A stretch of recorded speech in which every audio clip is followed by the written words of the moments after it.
Om Swastiastu, tabe selamat lingunelatai, salam sujud karende malempa. Perkenalkan, nama saya Eli Kenanga, NIM 190021. Saya mahasiswa dari kelas A, semester 6, program studi pendidikan agama Hindu, Fakultas Dharma Aceh. Pada video kali ini, saya akan membacakan kisah dari kitab Purana yang diambil dari bagian Wisnu Purana, yaitu tentang kisah Dhruva. Kisah Dhruva. Dari tubuh Brahma terciptalah Manu. Semua manusia adalah keturunan putra-putri Manu, oleh karena itulah keturunan mereka disebut Manawa. Manu memiliki 2 orang putra yang jujur dan pemberani bernama Priyabrata dan Utanapada. Utanapada memiliki 2 orang istri bernama Suruci dan Suniti. Putra dari Suruci bernama Utama dan putra dari Suniti adalah Dhruva.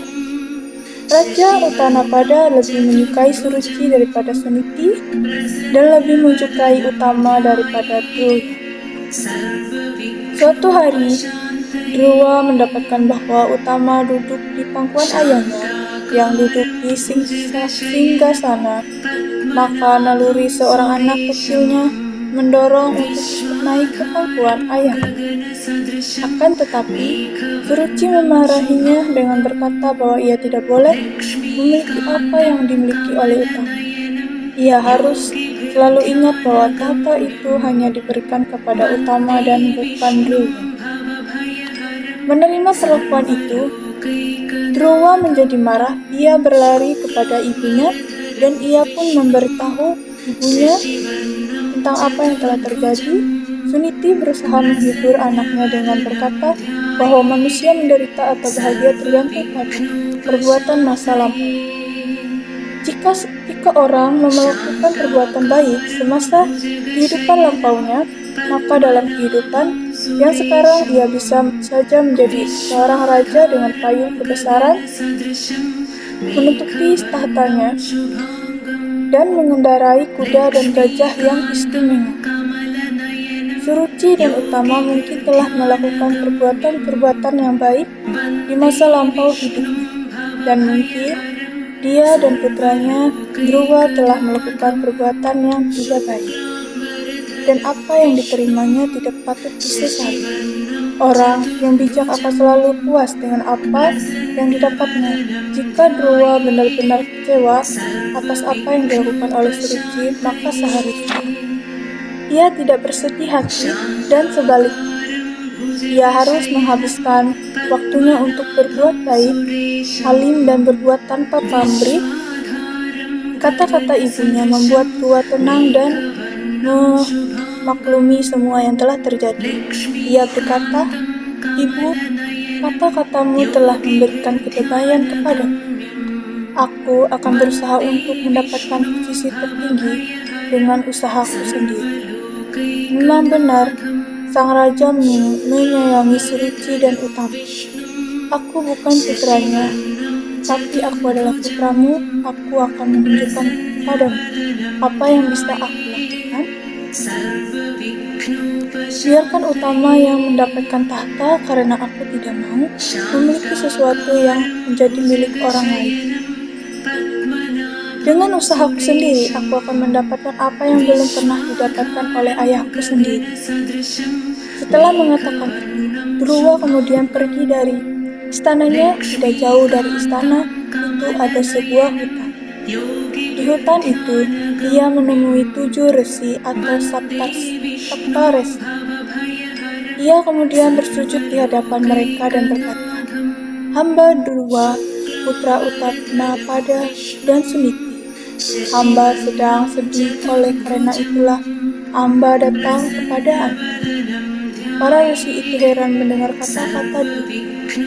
"Pangeran, kau berusia baru sekitar 4 atau 5 tahun.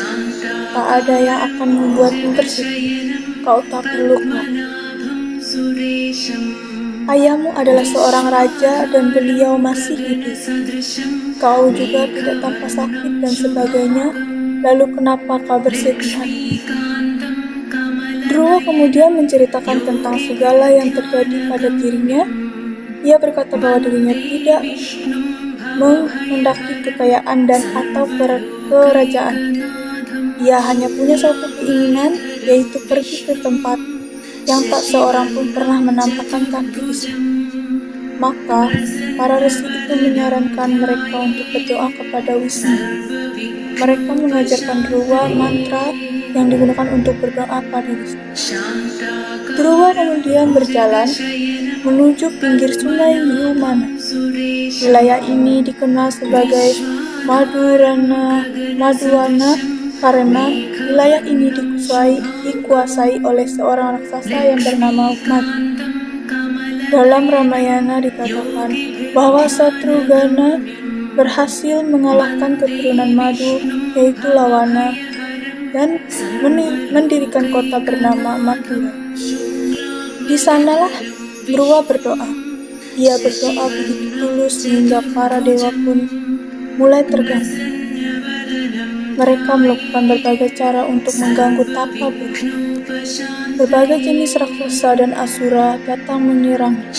Serigala mengaum di sekelilingnya, hantu-hantu mengancamnya. Namun, Dhruwa tidak terganggu oleh yang pikirannya hanyalah Wisnu, dan semua yang dilihatnya hanya Wisnu. Para dewa mulai khawatir kalau Dhruwa bertapa agar mendapatkan kekuatan agar bisa menghancurkan mereka.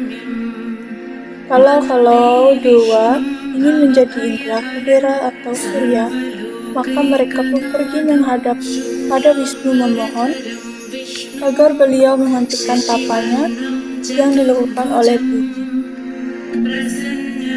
Wisnu menenangkan para dewa. Sebenarnya beliau tahu bahwa yang diinginkan oleh Dhruwa bukanlah seperti yang apa mereka takutkan. Wisnu kemudian menampakkan diri di hadapan Dhruwa dan mengabulkan satu permintaan Dhruwa. Maka anak itu pun mulai membuka mata dan melihat Wisnu berdiri di hadapannya. Dhruwa meminta anugerah agar ia selalu menjadi pemuja Wisnu yang setia. Sebenarnya, ia sama sekali tidak menginginkan anugerah apapun. Ia sudah cukup puas dengan bisa melihat Wisnu dan tidak ada lagi yang diinginkannya. Akan tetapi, Wisnu sangat berkenan dan memaksa agar Dhruwa meminta anugerah lain. Dhruwa kemudian meminta anugerah agar ia bisa tinggal di puncak alam semesta. Wisnu memberkati keinginannya.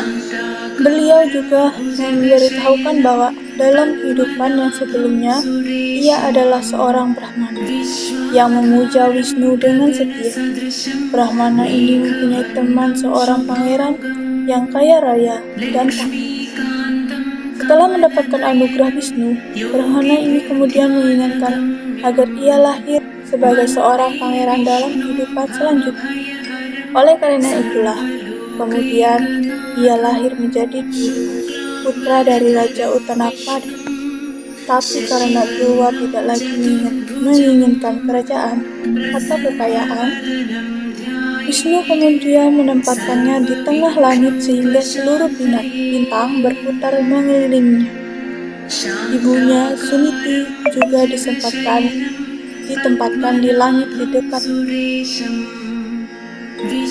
Demikian yang dapat saya sampaikan tentang kisah Dhruwa. Jika ada salah dalam perkataan, saya mohon maaf dan saya akhiri dengan Prama Santi. Om Santi, Santi, Santi, Om Santi.